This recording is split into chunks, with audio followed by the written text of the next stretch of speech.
Nú góða og girnilega góða áleikið komið í nýjar og umhverfisvænni umbúðir. Betra fyrir umhverfið og þig. Goði, alltaf góður.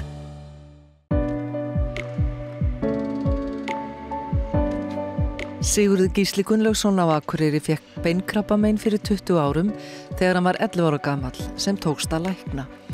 Sigurður bjóð þá ásamt tvíburabróður sínum og móður í Austurlandeyjum en pabbi hans og 2 eldri bræður bjuggu í Fnjóskadal. Fyrsta minning mín af að ég sé orðið komið með krabbamein, svona í minningunni að þá ég komin upp á spítalann. Hvort að sé kennarinn minni mig sem upp á spítalanum, lappar inn til mín og segir við mig ég sé komið með krabbamein. Áttar þig á því hvað það þýddi? Nei, ekki á þeim tímapunkti sko. Hvernig tókstu því? Mér jafnaði ekki myndi ég segja sko. Maður bara hélt áfram og maður var aldrei eins og segja af hverju ég á þessum tíma. Bara eins og segja, það var kominn annar þáttur, maður bara svona bara hélt áfram, já. Ég held að það sé einfaldast að lýsa því þannig, sko.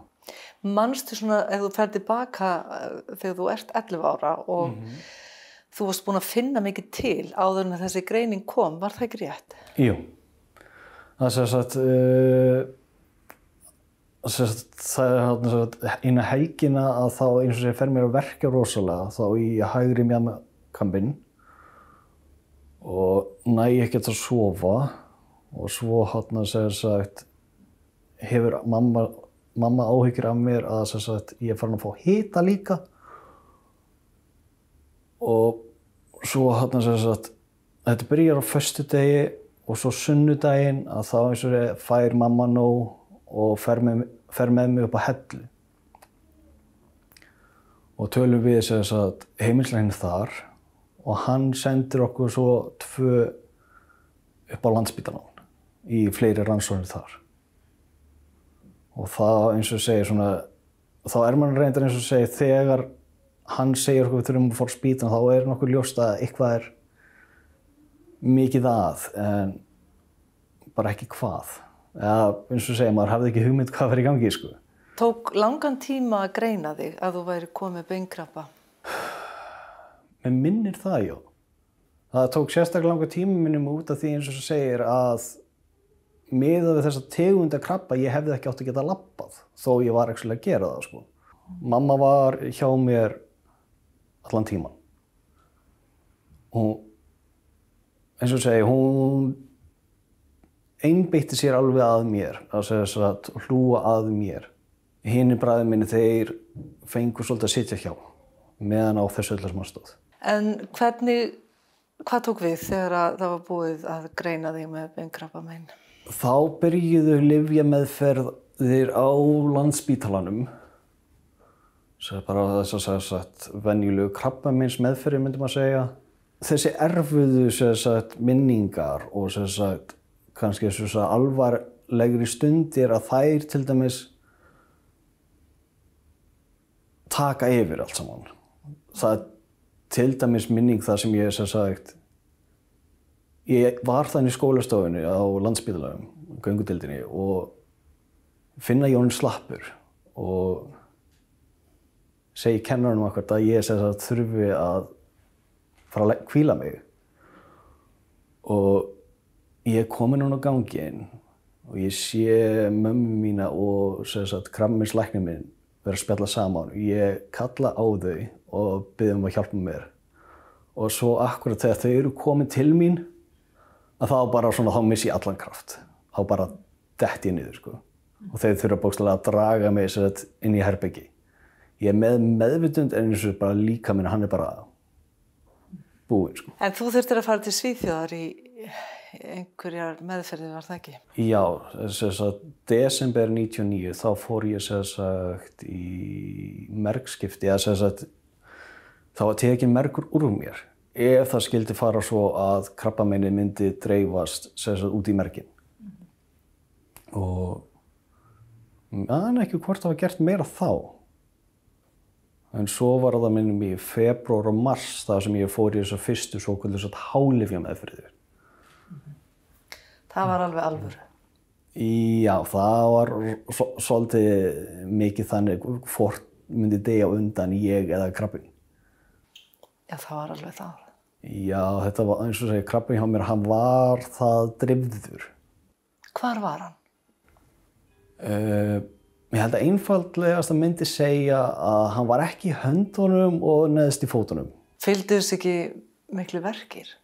Það var bara fyrst sem ég man eftir. Út frá beinkrabbanum sjálfum þá var það fyrst. Það sem ég man eftir verkjum. En svo var þetta í hályfjameðferðum, þá grunar mig eins og segja að þetta var þá blanda af beinkrabbanum og svo lyfjameðferðin líka. Ástæðan fyrir mig verkjaði svo mikið. Hvaða áhrif hafði þessi lyfjameðferð á þig? Andlega og líkamlega? Andlega mjög lítil að mér minni, eins og segir að þegar ég hugst tilbaka á minn eigin krabba að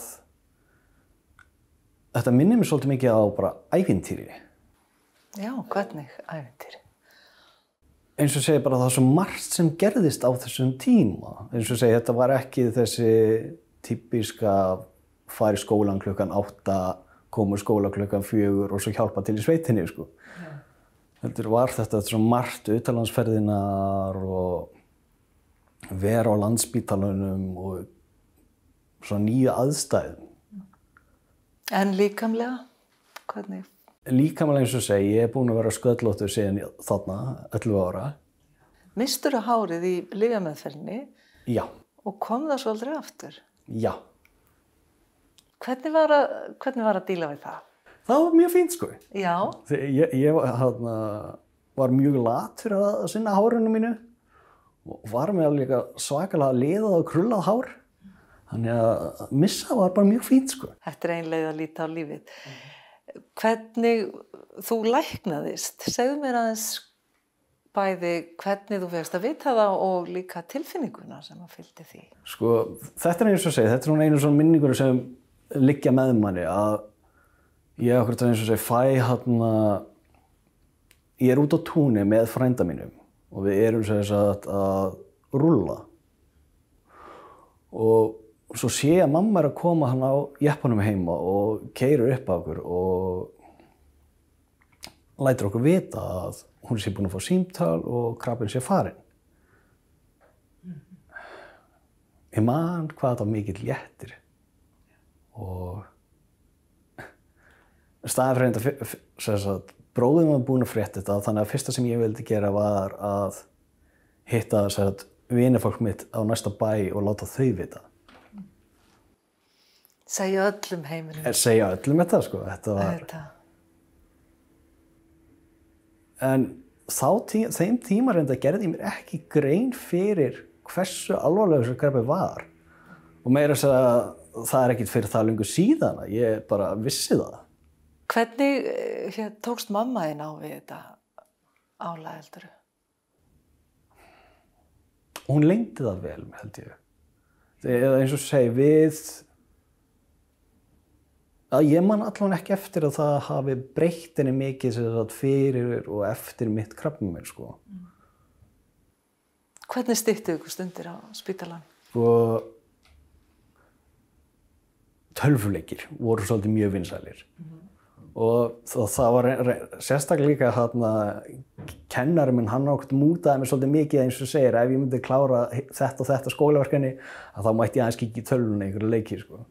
Það virkaði? Já, alveg hygglust virkaði, sko. En gátu þið hlegið og haft gaman inn á milli? Já, það var mikið reynt hvað að gera af því, sko.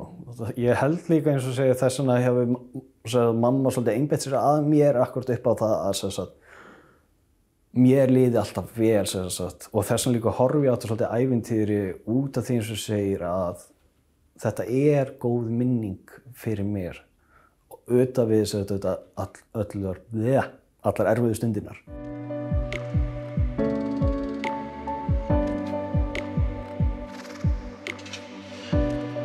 Nú er góða og girnilega góða áleikið komið í nýjar og umhverfisvænni umbúðir. Betra fyrir umhverfið og þig. Goði. alltaf góður.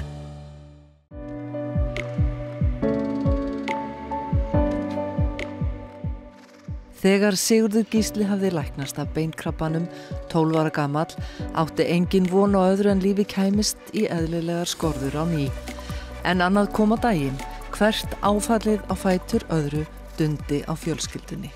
Fyrst aðfangadagsmorgun 2000, sama ár og ég satt læknast, að þá fellur afi minn frá og man reyndar ekki hvað kom fyrir hann. Hvort það var hjartað eða eitthvað svoleiðis. Svo eftir það 2004 að þá fellur móður amma mín frá. Þá var það Alzheimer og krabbi. Það hefur tekið sín toll af mömmu þinni væntanlega. Já. En nú aftur eins og bar hún allt svoleiðis vel. Eins og maður sá aldrei mikið á henni að þetta eins og segja svona lægi mjög þungt á henni. En líka eins og segja, hún var eins hlý og hún var að þá voru hún mjög svona lokuð manneskja.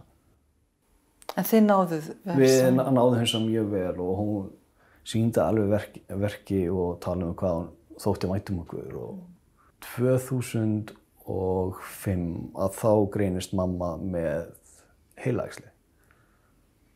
Þá ert þú hvað gamall? Þá er ég 17 eða 16. Hvernig tókstu því? Hvernig hrundi veröldin?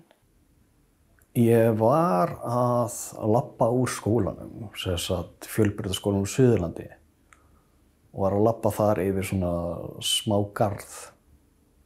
Og það var bara þessi garður sem aðskildi mitt heimili þá og skólans.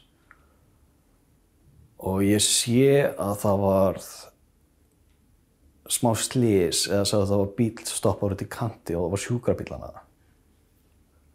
Ég sá ekki alveg hvernig bíll það var, ég sá bara hann var blár. Og ég svo sem kippti mig ekki meira upp við það og held áfram heim. Og svo þegar ég kem heim, þá sé ég að mamma er ekki heima. Sem hún var yfirleitt alltaf þegar ég kom heim á þessum tíma. Og ég man að ég labba að stofglugganum. Og ég horfi út. Og átti mig á því þá að eitthvað er að. Að það er hún sem er í bílnum? Já. Hvað hafði þú gerst? Og hún, það kom maður að henni og hún hafi bara verið meðvitundarlaus þarna undir stýrið. Og í framhaldi þessu þá greinist hún með æxli við heila. Áramótin 2005-06 að þá fer ég með mömmu upp á spítala. Ég fer með henni og hún fer í skoðun. Og svo verður eitthvað slys í Hveragerði. Verður einhver sprenging eða eitthvað flugeldasölu þar. Og það verður að vera komið einstaklingar þangað. Og ég og mamma þurfum að fara úr því herbergi sem við erum í, hvort það sé bráðamóttakan eitthvað svoleiðis. Bara þurfti að taka við fleirum. Og ég og læknir reynum að halda á mömmu yfir í næsta herbergi, næstu stofu. Komin erum að fara inn í lítið bókaaðstöðu þannig inn á milli og rétt að við komumst að því þá missir mamma allan mátt og ég og læknir náum rétt svo að koma mömmu þangað inn og þar sest hún í gólfið og læknir eins og segi þá eru hinir sjúklingarnir komnir og þar verð ég og mamma eftir í þessu herbergi. Mamma eins og segi hálf meðvitundarlaus niður á gólfi, kastar þvagi. Minnir að þetta hafi verið einhverja 5 mínútur sem ég hafi verið hjá henni, 5 frekar, mjög svo langar mínútur.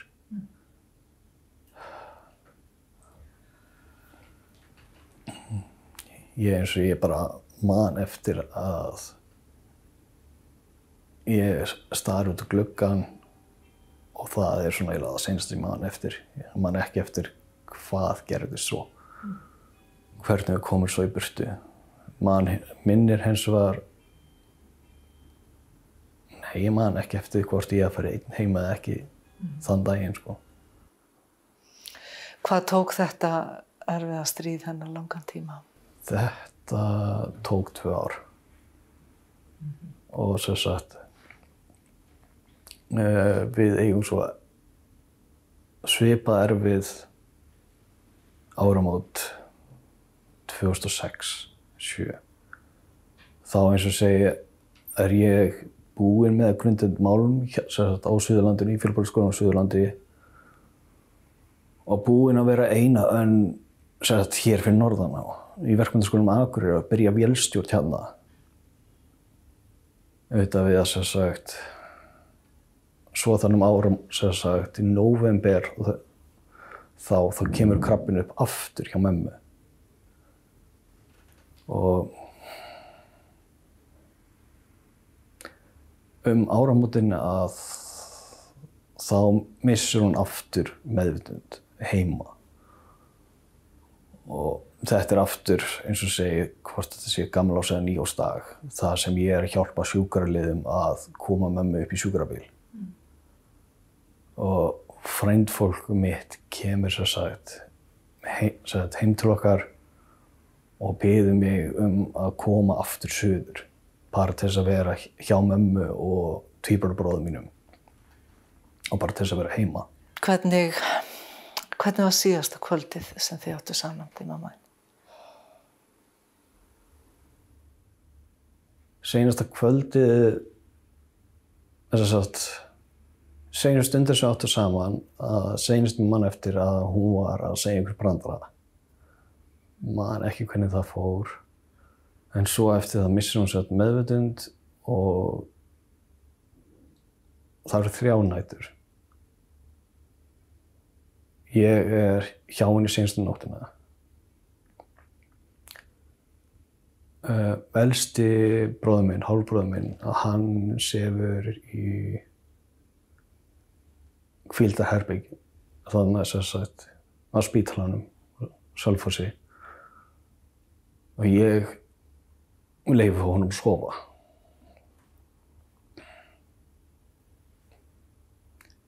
Og ég vek hjá henni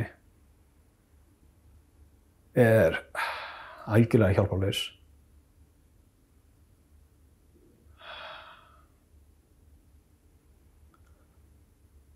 Og veit ekki hvað ég að gera eða hvað ég get gert þarna.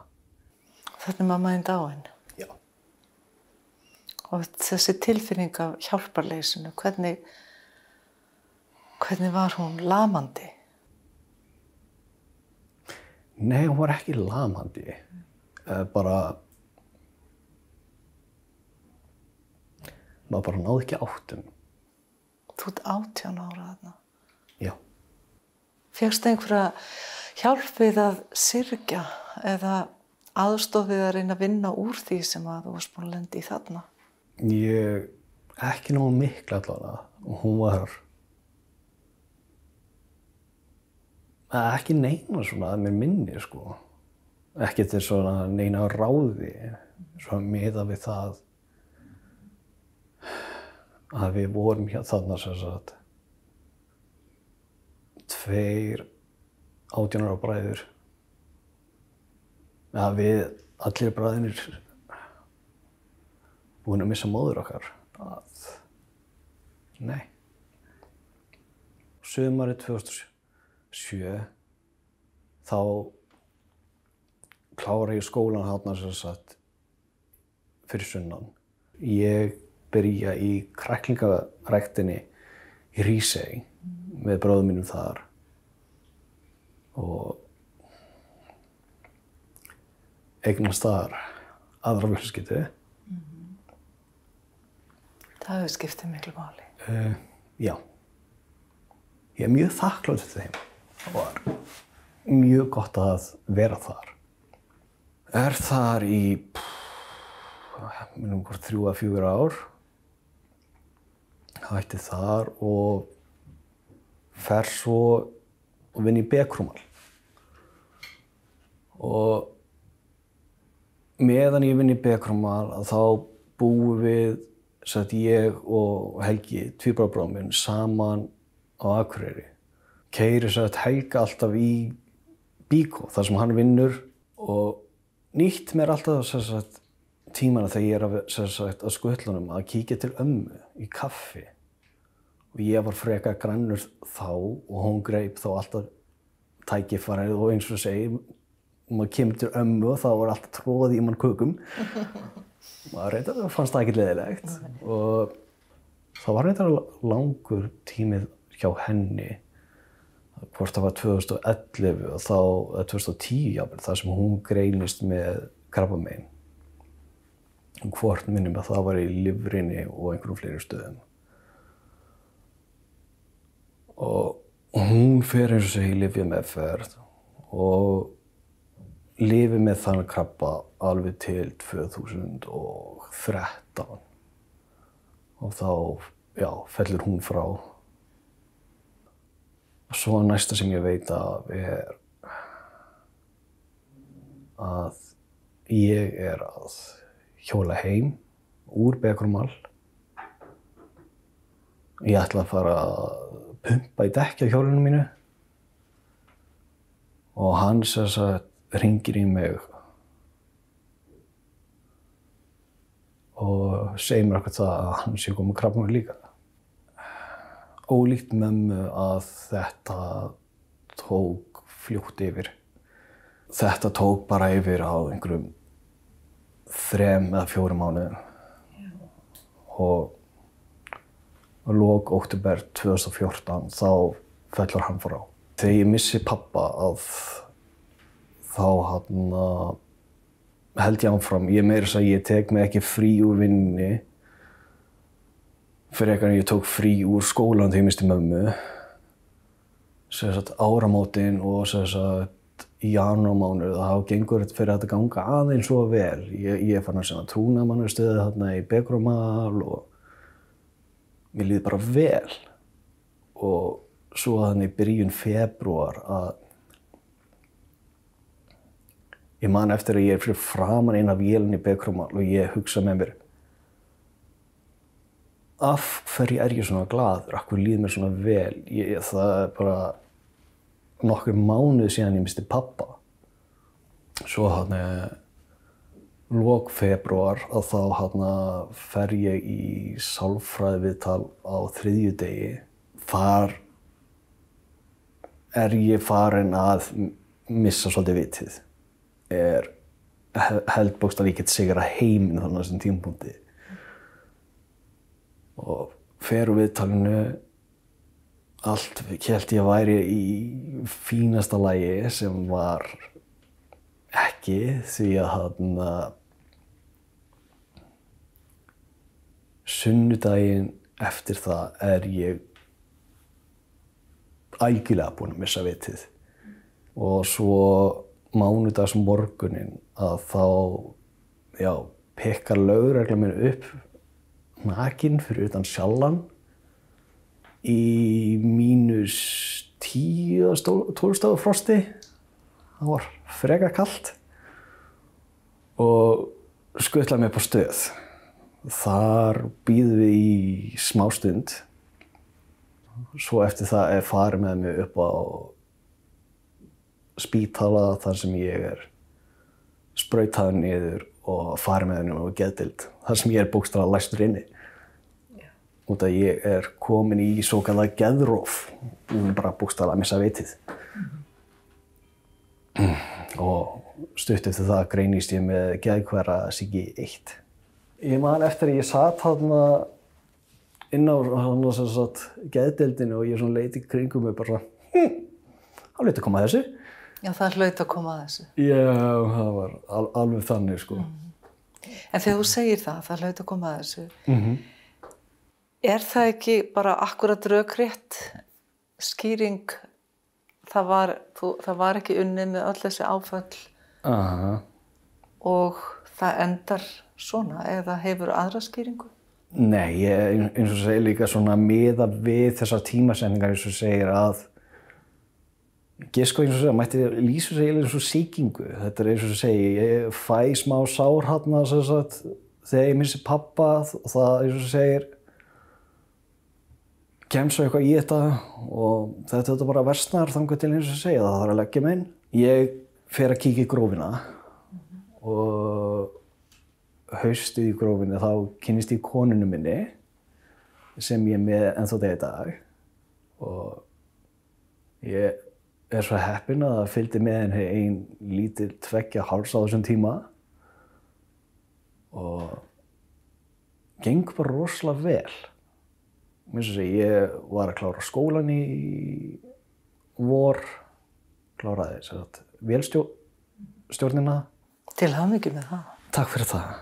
Og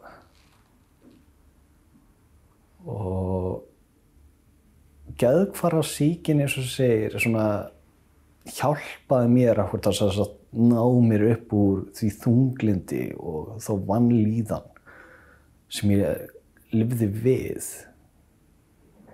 Ég átti af og til góðar stundir fyrir þetta en ég lifði ekki lífinu eins og ég ger í dag. Ég gerði bara það sem ég þurfti til þess að lifa af. Mér fannst eins og bara ég væri þurfti bara að lifa við þessar aðstæður. Og ég fannst það ekki óréttlátt eða rangt. Bara þetta bara var svona. Er hægt að fara í gegnum þetta öðruvísi en þú gerðir? Nei, ég efast það. Maður eins og segir bara lifir hver dag fyrir sig.